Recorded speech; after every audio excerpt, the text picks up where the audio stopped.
Hello! Hello! Hi! Magandang gabi. Happy Sunday. Happy Happy Sunday, Sunday. everyone. Happy Sunday, ladies. Happy How are Sunday. you guys? Mabuti. Ayan. Hello, everyone. Hello, good evening, good morning, and good afternoon from wherever you are. Welcome again to DigiBiz Talk. And if you're here right now, I just want to say this is not by accident. So maybe you're someone who's been consistently showing up, working hard, supporting your family, and doing what needs to be done every single day. So on the outside, everything seems okay, but deep inside, you know you're ready for something more. So if that resonates with you, then you're in the right place tonight. So I'm Mami Mads, a stay-at-home mom and digital business owner, and I'll be your host for tonight. So today kasama ko din ang aking amazing co-host, Mami Jen. Hi. So Ang tipid magandang ng hi ni umaga. Mami Jen. Magandang umaga and magandang gabi sa inyo, ladies, Main, Ann, and Mami Mads, at sa lahat ng ating viewers. For those who are new to our page, my name is Jen from Bicol, Philippines. I am a wife, a mom of 2 girls, and a registered agriculturist. And I spent 18 years in the corporate world as a sales professional, and right now I'm working from home while building a digital business on the side. Thank you, Jen. Hi, everybody. Good evening sa Pilipinas. Magandang umaga naman sa Canada. So my name is Anne.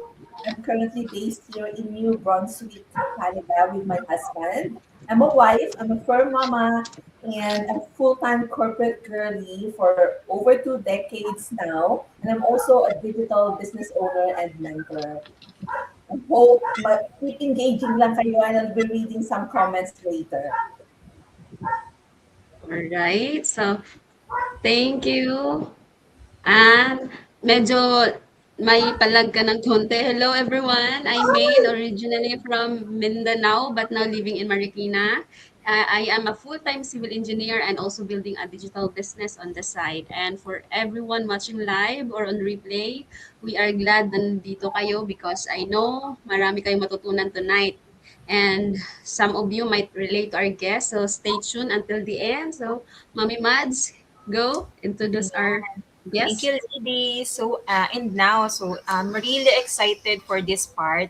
So, I guess our guest tonight is someone na sabi ni Ami na I know maraming makaka-relate. So, she's a wife, an OFW based in Dubai, and a breadwinner who spent years supporting her family, sending support, building dreams back home, and showing up every single day kahit mahirap.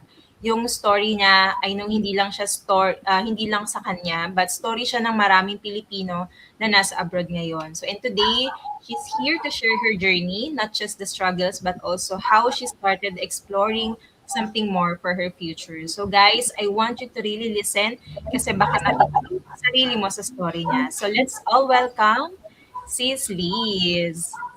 Ayan. Hello. Hello, ladies. Hello. Okay. Ayan. Thank you, Sis Liz.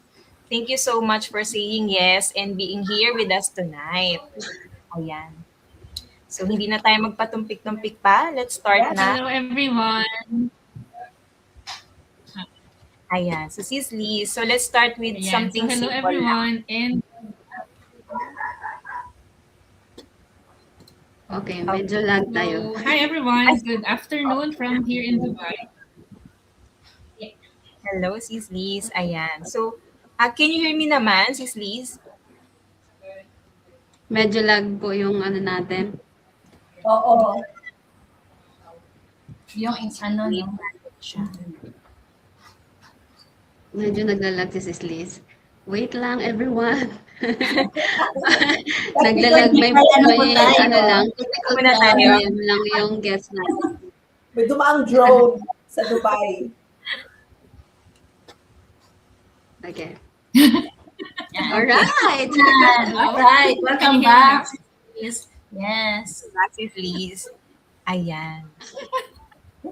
Hello, Dahil everyone. may signal, Sis Sorry, Liz. tech glitch from this side of the world. Ayan. Okay, Sis Liz, Ayan, sige, start so, na tayo. I think you want to So, hello everyone. Again, good afternoon from Dubai. My name is Liz, and I am an OFW here for 18 years and counting. Ayan, sige. Sis Liz, ayan, so na-share mo na rin no, a little about yourself, no? So, dagdag lang natin, where you're from, what you At do abroad. wait lang, nawawala lang yung guest natin. Antayin lang natin. So hindi pa siya naka-ano. Antayin lang natin makapag-ano siya, makapag-intro. Makapag-intro. Friends, this is real life. Ganito talaga. Real life. Yes. Tuning in from Live na live. Live na live po kami. Yeah. Live na live po kami. Oh. So that's Kaway-kaway normal lang po. naman. Bear with us. Keep tuning Kasi in. yung ating guest ay nasa ibang panig ng mundo, no? Opo. May iba Global tayo kami. location. So nasa Dubai kasi siya. Sa UAE, right? Yes. Yes. Nasa US. So medyo masaya tayo makakapag ng Actually, ceasefire. It's been 2 days. we're glad na nag-oo siya sa invitation namin despite ng mga nangyayari doon sa lugar nila, di ba? Yes. Tama. So, Hopefully, we're just tuloy-tuloy na. waiting. So, Ceasefire. please bear with us, everyone. Kung maganda talaga Dito i-share po ni kayo, mga kababayan. Sana lahat Okay. po ay safe Yes. and healthy at mainit po yung panahon ngayon sa Pilipinas. So, kailangan natin palamig. Malamig ba sa Bicol? Dito malamig. Paglalabas kami, oo, Hangin, mahangin. Jen? Pero, okay naman. Hangin dyan. Dito kasi sobrang init. Alam mo dito, sa Maynila, ano siya, sobrang init. Tapos pati yung hangin, mainit din. Yes, dito rin sa Bulacan, mainit na rin. Bulacan. Dito sa lugar ko, malamig. Malamig pa din. May snow pa. So, hi baby! Oh. Oh. Hi! Meron nagko-commercial. Magko-commercial ka muna. Wala pa. Tama yan, kasi nag-antay pa tayo ng guest natin. And habang naghihintay tayo kay Liz, mag-hi muna tayo sa mga ibang sa viewers natin right now. Okay, oo nga. Hi Mami. Sa mga nanonood dyan, Yes. sa mga nanonood, you can comment sa comment section kung saan kayo nanonood ngayon. Ilapag nyo lang kung saang lupalop kayo ng mundo ngayon. Right now, Babasahin namin yan. Isa-shout out namin kayo. Okay? Yes. Hello, Okay, so ladies. magbabasa muna tayo. May comment Ayan. na. So, Ayan. hello Si Ma'am. ladies, magandang gabi from the Philippines. Hello, hello. Thank you for tuning in. Yes. Wait lang po kayo ng very light kasi ang aming guest ay inaayos pa yung nagkakaroon ng Technical difficulty. yeah. Yan. Alright, so hello. Yan na, nandyan na yung natin. Okay, wait. Again na si Liz. Hi, So, Christine. Thank you for watching. Hi. Hello! Okay, so Ulit. are you good na? Hello, I'm back. Okay. I think so. Sorry for the tech glitch, but thank you for joining, and thank you for waiting for me to come back and sort out this mess. Okay, so I was saying, I'm Liz, and I'm based here in the UAE. I've been here for 18 years now and counting. Praise God. And it hasn't been a long time that I've been a business owner. Is 6 years enough? So far, 6 years I've been here and doing this digital business. But I think one thing that I would want to emphasize about me and my story is that, kagaya ng maraming Pilipino na nag-abroad, maraming Pilipino dito sa UAE ang nagpunta dito para magkaroon ng mas magandang buhay, mga pamilya nila, magkaroon ng brighter future yung mga kids nila, and I think that's also a common goal ng mga viewers natin right now. I'm a primary breadwinner of my family. I've been here since 2008. And since then, I've been sending support back home. I'm sending money for my parents, for my siblings who were still in school at the time. And, that has been a calling and a mission for me. So that's one thing I'm proud of. And I'm also proud to share na, we've been able to set something for ourselves. And that's this digital business that we want to talk about later on. Okay. Ayan. Thank you, Liz, for that beautiful introduction. So, sa intro pa lang, no, na-inspire na kami and mas na-excite pa kami to hear more about your story and your journey. So, hindi na natin patatagalin pa, no? So, move na tayo, jump na tayo sa ating next question. So, was there a point when you thought I need something more? What made you want to try digital business? So, nabanggit mo nga na you're into digital business right now for almost five years, no? So, what made you want to try digital business while handling work and life as an OFW and a wife to your husband Ian and also a breadwinner of the family? Yeah, I think there will come always a point in our time that you will ask yourself that is this all there is? Kasi I mean, all of us are hardworking, right? I mean, I stepped out of my comfort zone, left the Philippines, left the comforts of my family to work abroad. Like I was only 24.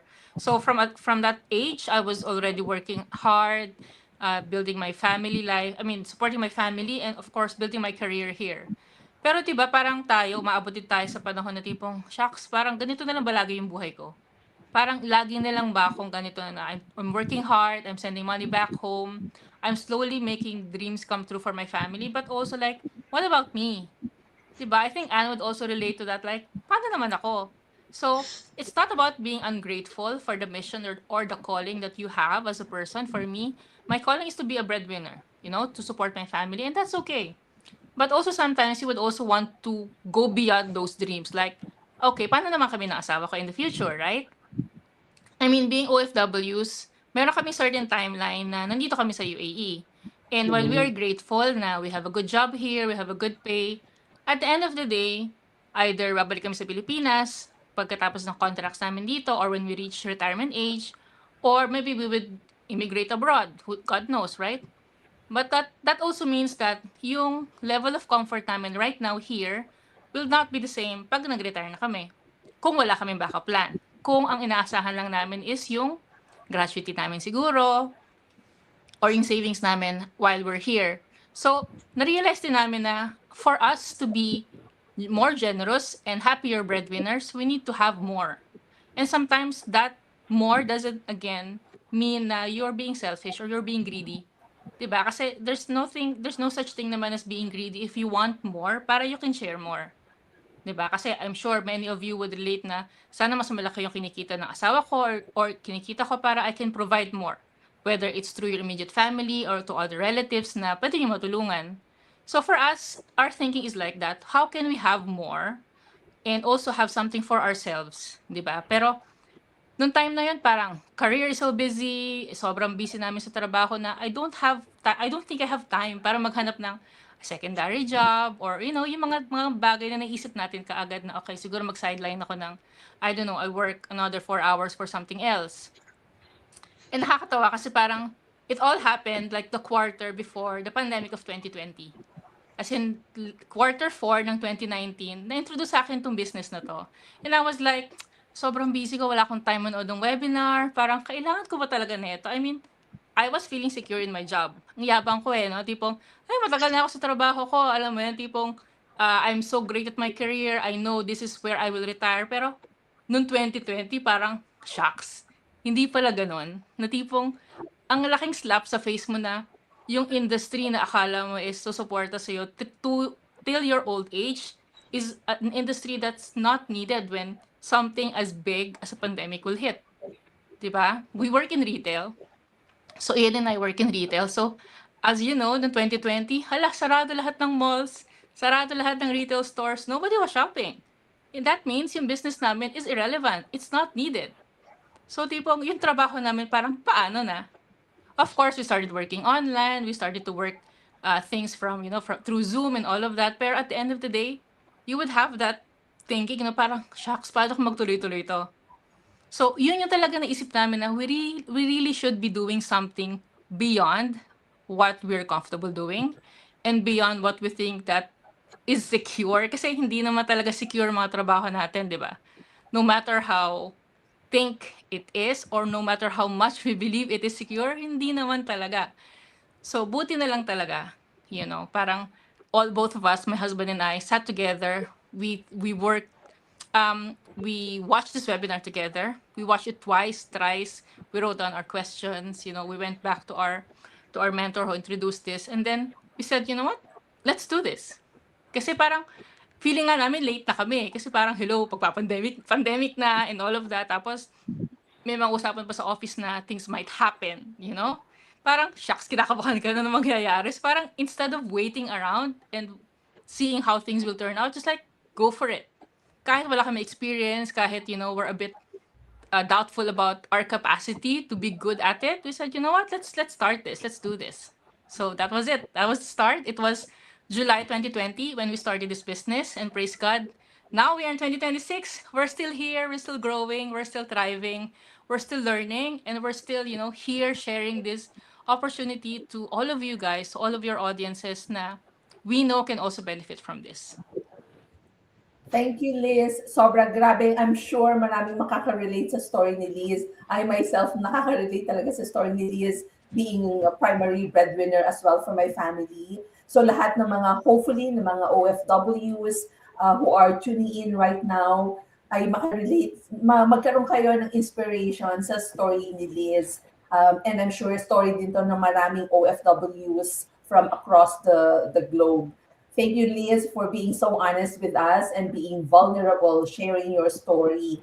Our next question naman, about this business, meron bang registration fee to start? And what exactly do you get after you register and watch the webinar? Okay, so this is a very important topic, so I will try to speak slowly and to break it down further for all of our audiences. So, as any type of businesses, there are costs involved, right? Kahit naman si Manong mag-fishball, kailangan naman niya maglabas ng something to start the business, di ba? So, that being said, our business is actually very transparent in that, So, we have a $149 registration fee, but what I want to emphasize, what this $149 registration fee includes. Okay? So this is only one time. You pay this one time and you will be given access to a large part of the community that will otherwise be locked for you. So among that, you will have the information more on the company that we work with, the compensation plan, the modus plan, which is again very informative, and it's something that you would want to know once you get deeper into the business. You will also have access to years of enterprise level masterminds and training that otherwise you would have paid thousands of dollars to get access outside. Kita niyo yan sa Facebook feed niyo, there are all of these masterclass and trainings that kala niyo when you register, it's free, but actually it would ask you to pay something later on. Diba? So with us, in our community, it is all included in the $149 that you pay just one time. You will also have access to a business coach and mentor that will help you decide on your business package and to guide you step by step as you build and scale your business. So again, having your own dedicated mentor and coach is very important because these are the people who has been doing this business for a while, and they would already know what it takes to make your business successful and how to take it to the next level. Okay, what else? This also covers the cost of your funnel or your website. That again, if you don't know how much it costs hundreds of dollars at least to build your website, to maintain your website, and to have somebody to help you maintain that website. So as you can see, the cost of starting this business is actually very small compared to the benefits of what you get when you start it with us. One of the best things is that our community, our digital business community, the scale is already very big. That's why we're able to bring this cost down to this level only. So it's very accessible for people like us, that obviously we want to be able to make you start as early as possible. We want to be able to make this affordable for you to start. Ayan. Did I miss anything else? I think that's most of it, no? Yes. Yeah. Salamat for that, Liz. And to all our viewers right now who's curious about this business, imagine for, kahit tama yung sinabi ni Liz, any, even traditional business, may cost involved. Kapag walang cost involved, mag-isip ka na, magtaka ka, that could be fake or fraud, hindi ba? Kung walang, kasi any business at all in the world, kapag walang cost involved, may cost. And if you think about it, $149 to start this business, a one-time fee, and it's also refundable within 30 days if you decide na this is not for you. So hopefully, yung mga curious magkaroon ng more ng push after this episode to try to see for themselves kung para ito sa kanila. So before we proceed to our next question para kay Sis Liz, I wanna appreciate our viewers right now who are tuning in from many parts of the world. Ang dami na salamat everyone. Of course, Mami Ayin, ang ating very supportive Mami Ayin. Hello ladies, magandang gabi from the Philippines. Hello. Kay Liz, kay Christine from Dubai. She said, hello. Hi! Hi, Christine. Hello, kabayan. Hello, kabayan.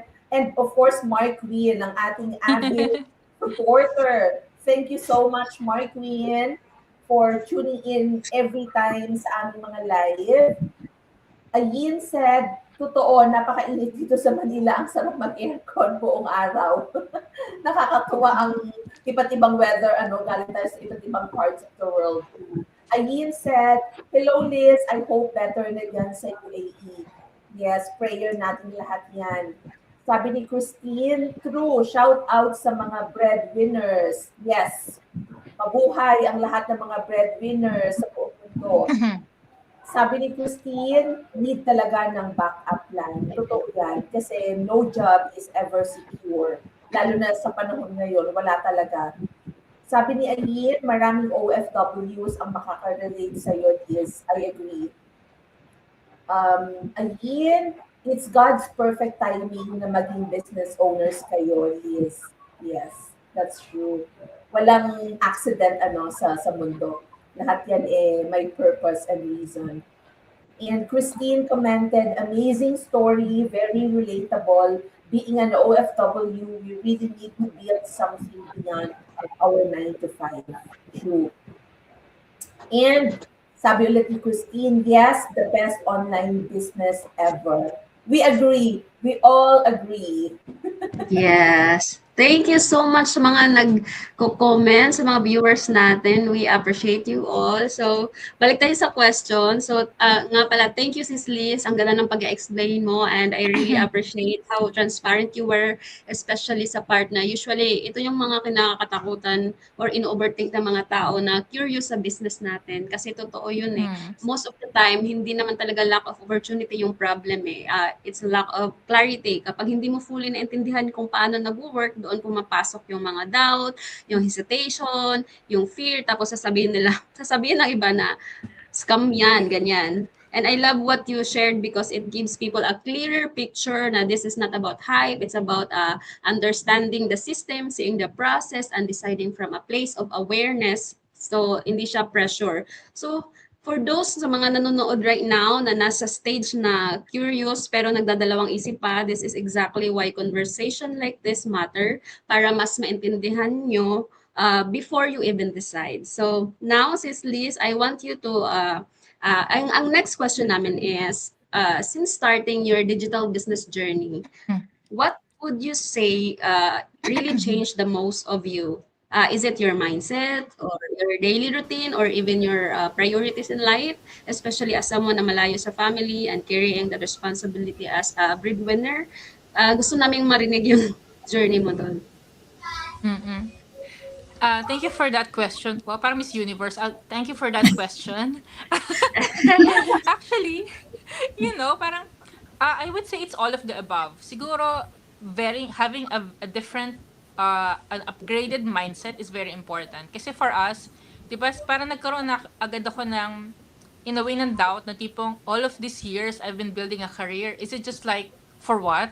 So nagkaroon agad ako ng thinking na it's not about not being grateful for having a career in a corporate life. Of course, we all owe our, earnings to that. We were able to build a family. We're able to improve our economic situation because of that corporate life. But then again, it's all about the mindset of what's next, or what else is there, or what else can I do, 'di ba? So it's all coming from the mindset of deserving more. It's all coming from the mindset that you are able to do more.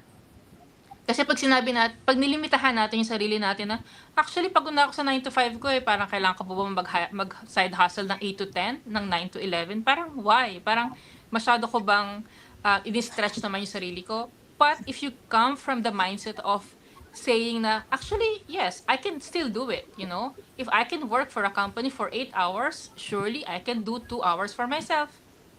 'Di ba? So it's all coming from that. And also when you said about, is my priorities has my priorities changed? Yes, because I know that, I mean, aminin natin, hindi na tayo tumatanda. 'Di ba? Health Yeah. is also a priority for us. Na may mga nararamdaman na tayo at this age, and especially for you guys who have kids, 'di ba? You would want to be there for your kids much longer. For me, I want to be able to serve my family much longer in a healthy state. So, as much as possible, ayokong masyadong magpaka-stress sa trabaho na might replace me the moment the moment they don't need me anymore. Kasi unfortunately, that's the reality of corporate life, 'di ba? You're not really irreplaceable. Pag may nangyari sa unfortunately, or they don't need you anymore, they can just replace you just like that. But in our family, we are irreplaceable, you know. My parents would miss me if I'm not there. My siblings would look for me, but my boss might only need me because I have work to do. So again, the priorities has also shifted, knowing that I need to put more value in myself, in my health, also in my mental health. Diba? It's a very big thing nowadays, and it's very important. The other thing is that, of course, priorities in terms of what do you do in your spare time? Is it just something that to simply relax, or you're also building something that your future self will thank you for? Again, it's not to not rest. Hindi naman natin sinasabing wag tayo magpahinga, wag tayo magkaroon ng family time, wag tayo mag-relax or enjoy our social life, but it's also about making sure that you allocate the amount of hours that you have in a day to something that you will be thankful for later. I mean, for me, kami Ian, kahit wala kaming kids, we're always very busy, not just with career. We have a thriving social life. We have an active community and church life, but we also have time for our business. No, so it's again depending on where you put your time, and making sure na yung oras mo is actually putting into value. Diba? Hindi lang tayo nagdo-doom scroll sa social media or engaging in things na hindi naman makakatulong sa atin. Our time is very precious, so let's use it properly. Ayan, so I think that would answer that question, but I think in all areas of my life, being a digital business owner has really impacted me in ways that I haven't thought of initially. Akala ko it's just about, okay, I need to have extra income, or okay, I need to learn more skills. But there are so many aspects of being part of this amazing community that has shaped me through the past 5, 6 years that I've been here. And I know you ladies will also agree, no, na nakakatuwa ang dami nating changes sa buhay natin, sa mindset natin, sa Yes. thinking natin, na nakukuha natin, not statically, like it's growing, it's always there every time. So yeah, I'm very excited, I'm very happy to be part of this community. Yes. Wow, thank you for sharing that, Liz. No? So that's very inspiring, especially yung part na you're very grateful for what you're able to provide for your family. Pero at the same time, you're still starting to think about your own future pa rin, no? So I think that's something many OFWs quietly feel, no? So yung heart mo to give, to support, to provide for our families. But deep inside, may mga tanong din talaga tayo na, what about us? Sabi mo nga, no, what about our own life and future? And as time goes by, mas nagiging real yung desire natin to prepare ahead. So not out of pressure, but out of love for our families and for ourselves also. Because the reality is, we're not getting any younger. So nabanggit mo rin yung kanina, no? And with everything happening around us, we really start to think ahead. 10 years, 20 years from now, hindi natin alam what uncertainties may come. So, and I love what you shared, no, that starting was not about being fully ready, no, but simply being open and being willing to try. And for that decision, no, ang dami talagang nagbago sa life, no. So, hindi nga natin namamalayan. 5 years ka na pala sa business, no. So, kasi sometimes it's really that one small step that creates a bigger shift over time. And Liz, as we move to our final question, no, hindi naman to pang Miss Universe.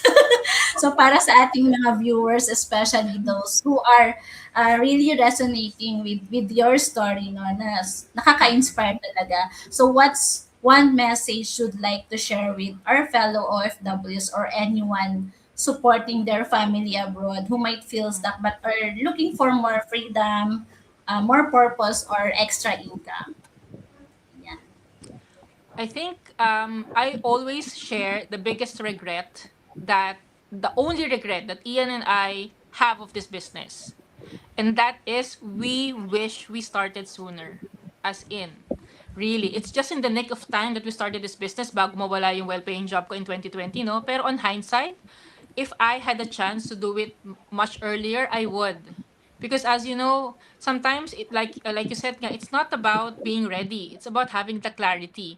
But if you are clear on your goal, like why am I thinking that I might need a second income? Why do I think I need a side hustle?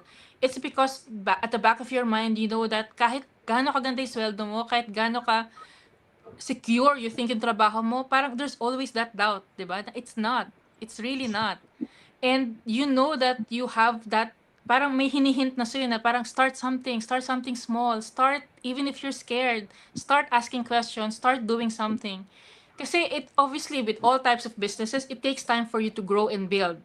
You know, hindi naman yung tipong next day, makakapag-retire ka na. Hindi naman yung next day na tipong yayaman ka na, mababayaran mo lahat ng utang mo, di ba? Like all businesses, it takes time for it to stabilize, to grow and scale. And that's also one of the reasons why we are still here in this community, because yes, we have seen our progress through the years, but we know that our goal is, the goal is getting higher and higher. We know that there's so much more that this business can take us. And if we hadn't started 5 or 6 years ago, then maybe right now andito pa rin ako at the other side of the fence saying, ano kaya yung ginagawa nila? Ano kaya yung digital business na yon? Ano kaya yung babayaran ng 149? Alam mo yon? Kasi I know so many of our audience are like that. They've been following us for years and years, but they still haven't gotten this, the action to start. But why? Sayang yung panahon. Tipong dumaandar na yung panahon, tumatanda yung mga kids natin, tumatanda yung parents natin. What are we really waiting for? Is it really you being ready, or you just like scared? I mean, again, it's natural to be scared, but once you have the information that we're trying to share with you, that's why these ladies are here in front of you, trying to share as much information as possible. Just reach out to them and ask your questions, because believe me, you will never regret finding out if this is the one that you've been waiting and praying for all these years. So just start. Please just start. Ask your questions. Reach out to these ladies, and I'm sure, you will also have the push to start. Yon. Yes. Oh That's my all for gosh. me. Very powerful end to a very powerful live episode natin today. Thank you so much talaga, Liz, for sharing your story. Ako talaga, relate na relate. And I'm sure maraming, hindi lang OFWs, working professionals like many of us na nag-start sa business na to and who went full-time sa business na to ang makaka-relate. And also like Liz, nakaka-relate ako doon sa yung sayang ng oras kasi I was introduced to this business in 2019 and I didn't start until 2025. Imagine, almost 6 years ang pinabayaan kong lumipas just God. because I did not give myself the chance to explore the business. At kung iisipin ninyo, before we close the session, sa mga listeners natin and viewers, if you think about it, $149 to give you access to the trainings and makita nyo yung full picture ng business na to compared sa gagastusin mo if you start a traditional business. I know times are tight, I know budgets are tight, But if you look at $149, mag-ipon-ipon ka lang ng konti, tipid-tipid ng konti, hindi ka kumain sa labas for this month or next month, adjust mo ang iyong grocery budget, you can do it. And if after 30 days, natingin mo, hindi pa rin para sa'yo talaga yung business na to, then you can refund. But give yourself the opportunity and the chance na explore mo. Kasi alam ko marami sa atin like us na nagsimula din na curious but did not have the courage to start, to explore and get clarity. So before natin i-end ang session, meron tayong pahabol na comment from Ayin. Agree with you, Liz. Masarap sa pakiramdam na may ginagawa tayo para sa sarili natin, hindi lang para sa company na pinagtatrabahuhan. Yes, totoo yan, 100%. And if there's anything na sana ma-realize natin sa dami na nangyari sa mundo, pandemic, war, hindi enough. Wala ng job security ngayon, sa totoo lang. Kahit gaano ka pa katagal sa isang company, kahit gaano ka pa kagaling sa trabaho mo, when times get tough, pwede tayong mawalan ng trabaho. So let's take this opportunity to build something for ourselves na para sa atin, yung sarili natin ang ating i-develop at papayamanin, hindi ba? Hindi lang yung mga companies natin. And for anyone who's watching right now or makakapanood ng replay namin, if you're an OFW or a working professional na naghahanap ka ng flexible or purpose-driven income opportunities, we invite you all na mag-register mag-reach out sa kahit sino sa amin dito sa episode. Nandiyan yung mga website namin sa screen. Mag-reach out kayo sa amin. Sign up. Mag-register mo lang yung name and yung email address mo to get access to the free webinar. 90 minutes lang yon of your time. Nanonood nga tayong K-drama, ilang episodes. Natatapos natin K-drama and mga telenovelas natin. Why not give yourself a chance na panoorin yung 90-minute workshop na mag-explain sa inyo step by step kung ano yung business, what is this about, ano ang meron dito. And then, if you decide later on, pwede nyo mang gawin yung $149 na registration fee na refundable within 30 days, di ba? There is really nothing for you to lose. Take your time, review it, and decide for yourself kung para sa'yo ito. And after doing all that, kung ma-realize mo na hindi para sa'yo, that's fine. But at least wala kang what ifs sa isip mo na sana pala ginawa ko, sinimulan ko. And I'm telling all of you, this is not to parang maging preachy or salesy, di ba? But if you can only see the people in the business who are thriving, who are successful, na talagang it takes time, effort, energy, resources. Hindi ito get rich scheme na yayaman ka agad, sabi ni Liz, di ba? Tama yun. You have to work on it because this is a business. It's like any other traditional business. You have to work on it. Hindi ito overnight mayaman ka na. But if you work on it and maraming opportunities na pwedeng mag-open for you. And this could be your plan A too, eventually. Your journey ay iba-iba ang journey natin. So this could take just like, the courage to start. And hopefully, magkaroon kayo ng clarity, ng courage, and have faith that para gumanda ang buhay natin, we have to do something. Hindi lang yung mag-wish tayo na, ay, sana gumanda ang buhay namin. You have to do something about it and pray for it. So hopefully, meron kayong nakuhang inspiration sa episode namin today. And we hope to see you again on our next live. Thank you so much, Liz, for being with us, for sharing your story, despite of everything that's happening in the region right now. And we pray with you na sana matapos na ang gulo sa Middle East. And to everyone, see you on the next episode, and God bless us all. Bye! Bye, everyone. Thank you so much for Bye, tuning everyone. in. Thanks, everyone. Thank you. Bye. Bye.